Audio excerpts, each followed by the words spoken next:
Frank, just before you get your 5 closing minutes, as Dennis will have, there's just one question I'll ask you, as the atheist that I am. You know, when people pray, maybe not for miracles, but when they pray, you know, oh, please let me avoid starvation or let me get a job or something, you know, often they're not heard by God. How come? How come God is not listening, you know, in a very critical moment? You know, in your own country, in the wake of the financial crisis, we've seen a lot of God-fearing people, you know, on their knees, praying to God, if I could just keep my home, please, dear God, and they don't.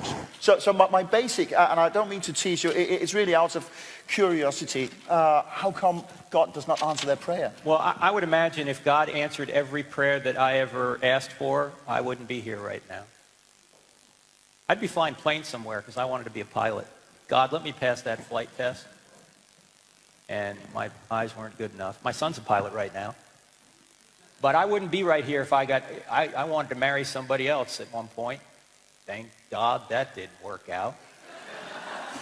But then what good is praying? Because we don't pray for our will, we pray for His will. And since He knows the end from the beginning...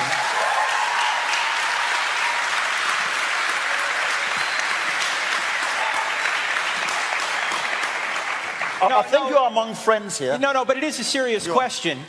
And it is a serious question because the purpose of life is to know God and to make Him known. It's not to make me happy all the time here. In fact, if I got everything I wanted, I'd be even more of a moral monster than I already am. What do we call kids who get everything they want? Spoiled. What's spoiled about them? Their character. Why? Because they get everything they want when they want it. God sometimes says no because we need to grow.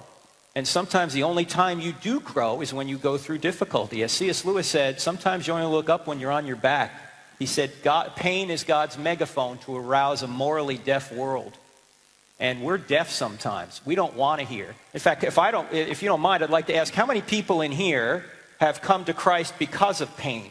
In other words, that was the initial thing that got you to start to consider God. We have, 10 or 20 people in here who say yes. I grow through difficulty more than I do when everything's going well.